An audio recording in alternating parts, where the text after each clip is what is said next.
Welcome to the Fragility Forum 2022 podcast series produced by the Fragility, Conflict and Violence Group of the World Bank Group. As complexity and uncertainty become the new normal, with complex crises posing new challenges, from the COVID-19 pandemic to climate change, this podcast series explores how the international community can best support countries affected by fragility, conflict and violence in a fast-changing global landscape. Hello and welcome to this episode of Voices from the Ground, reporting from the Frontlines of Peace, a three-part podcast produced by the Stanley Center for Peace and Security in collaboration with the New Humanitarian. This podcast features conversations with contributors to Beyond the Bang Bang, a reporting series launched 2 years ago to investigate what works to build peace and resilience in fragile and conflict-affected areas and communities around the world. Each episode explores a unique view from the ground. I'm your host, Mark Leon Goldberg. I am editor of UN Dispatch and host of the Global Dispatches podcast. In this episode, I'll be speaking with Burundian journalist Désiré Nimubona, a contributor to the series Beyond the Bang Bang, reporting from the Frontlines of Peace. Désiré, welcome. Thank you very much.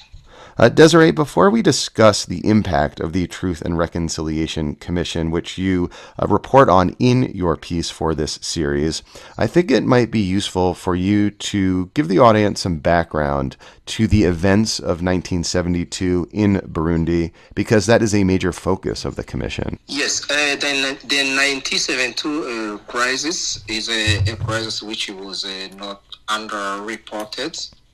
And many people around the world don't know about this. But according to different discoveries these recent days, the 1972 crisis is linked to colonization and many factors and the Burundi politics in general.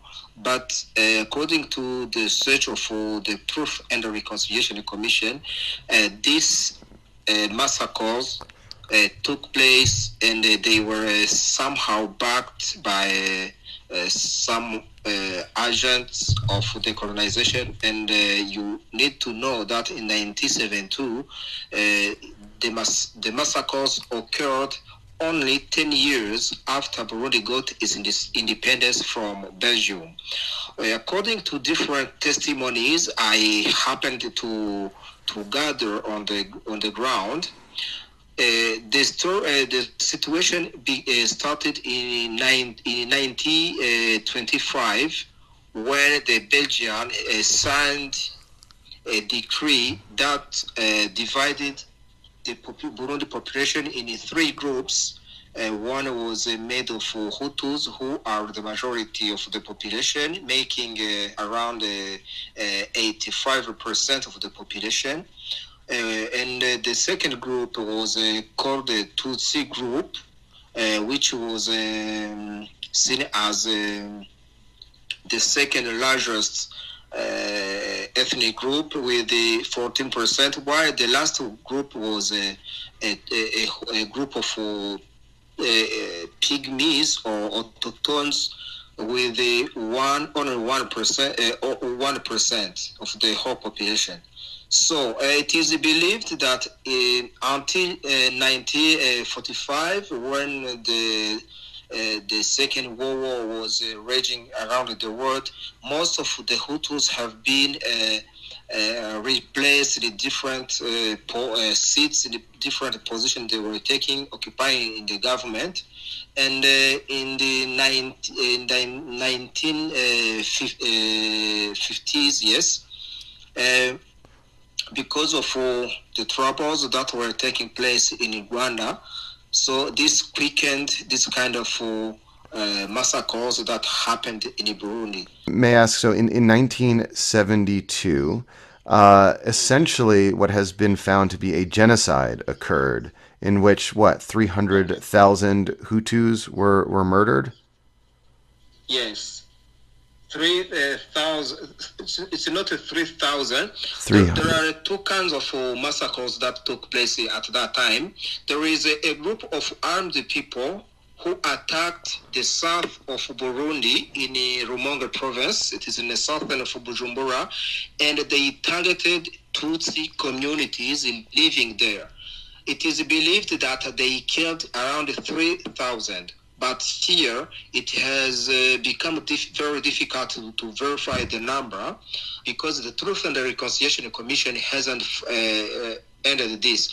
But on the other side, after the attacks in the southern Burundi, the army and the youth of the ruling part of that time, which was a UPRONA party, killed more than 300,000 Burundian civilians, and this is believed to be a greatest genocide that claimed many lives after the Holocaust. It is what the historians say now.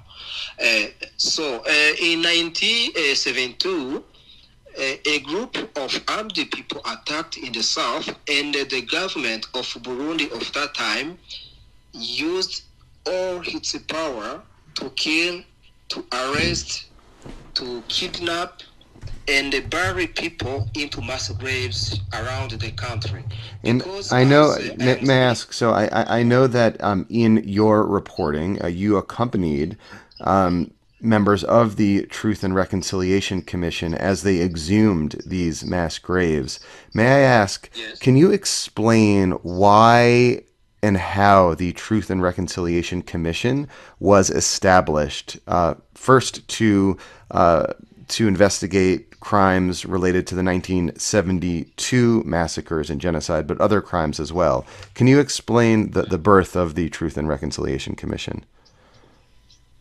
Well, the Truth and the Reconciliation Commission is a result of Arusha Peace Agreement, Arusha ceasefire, that took place in 2000 in Arusha in Tanzania. That was led by former Tanzanian president, whose name is Julius Nyerere, but was to be ended by former South African president Nelson Mandela, who replaced him after his death. So during these talks, they agreed to create the Truth and the Reconciliation Commission so that it can analyze the situation and exhume all those who have been killed by in different massacres that took place in Burundi, because there are so many massacres that happened and which have been not touched yet by the Truth and the Reconciliation Commission. But it took many years to the Truth and the Reconciliation Commission to start working, because it was finally set in 2014. You see, it is around 14 years instead of being set early in 2003 or 2004. It was finally set in 2014. Well, given all those constraints and the difficulty that the Truth and Reconciliation had in sort of getting off the ground, can you describe its work today? What is the Truth and Reconciliation Commission doing today? So now the Truth and Reconciliation Commission is trying to emphasize on 1972 massacres, because they say, as I have already said, that people who may be witnesses are dying, are getting old.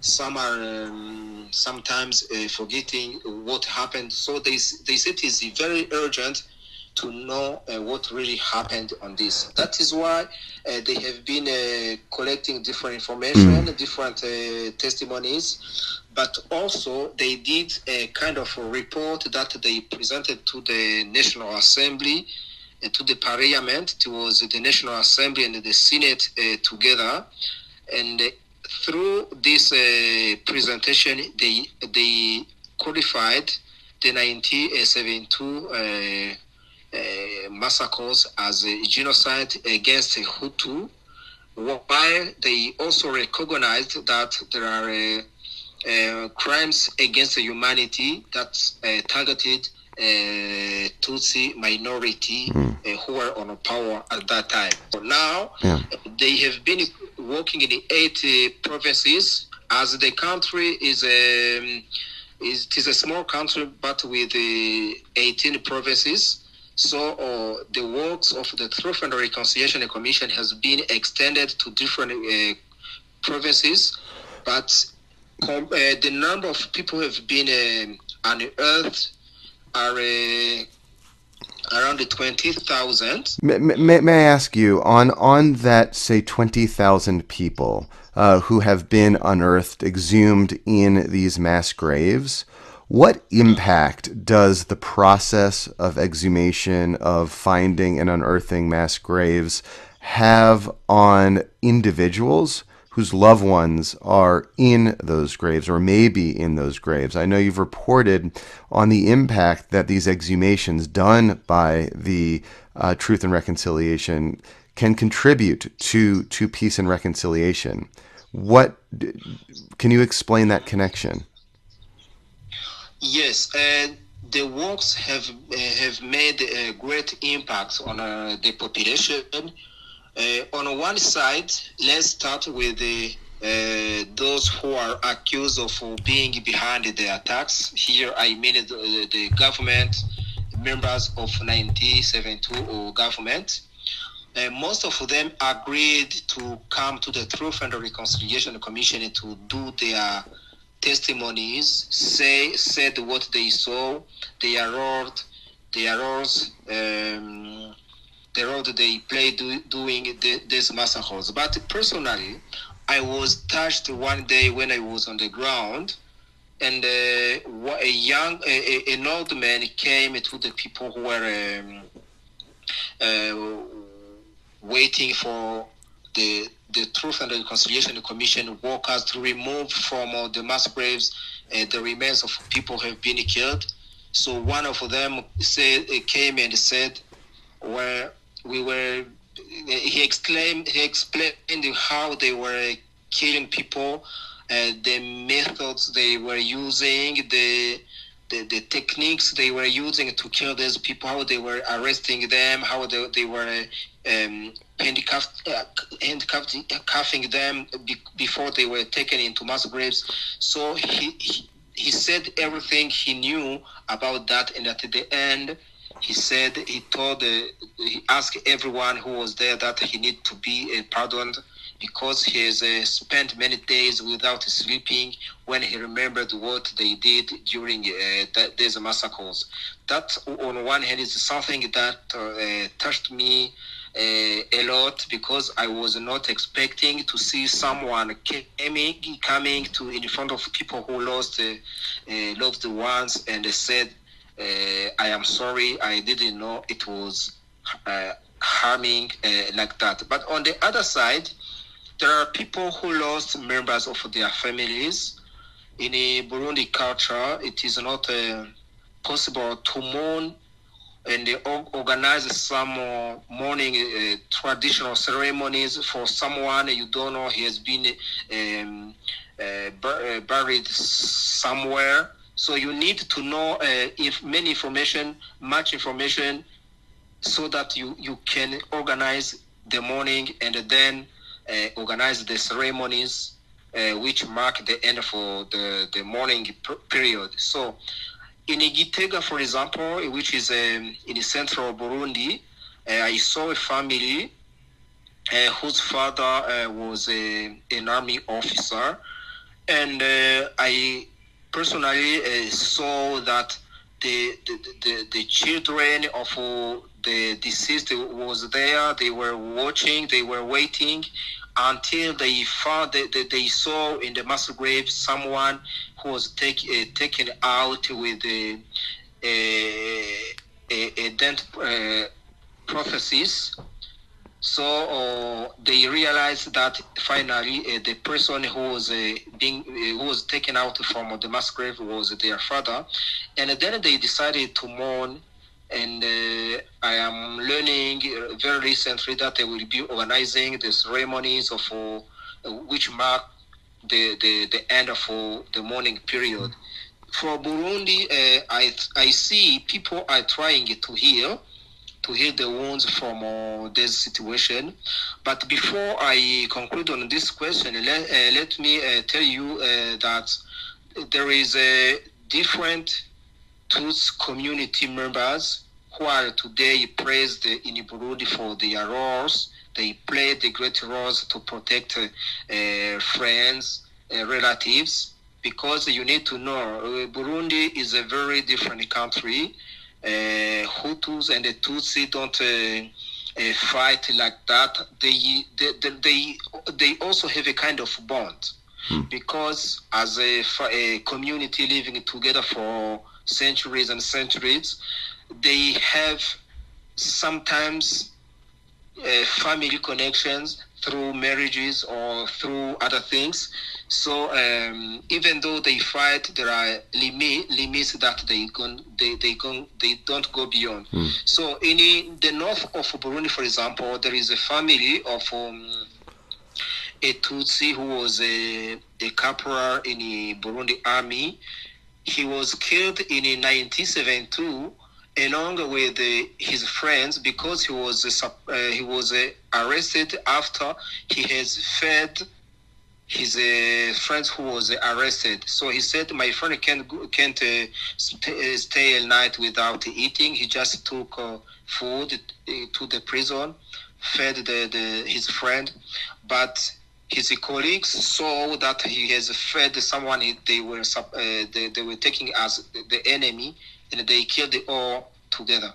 And this also happened in southern Burundi when a young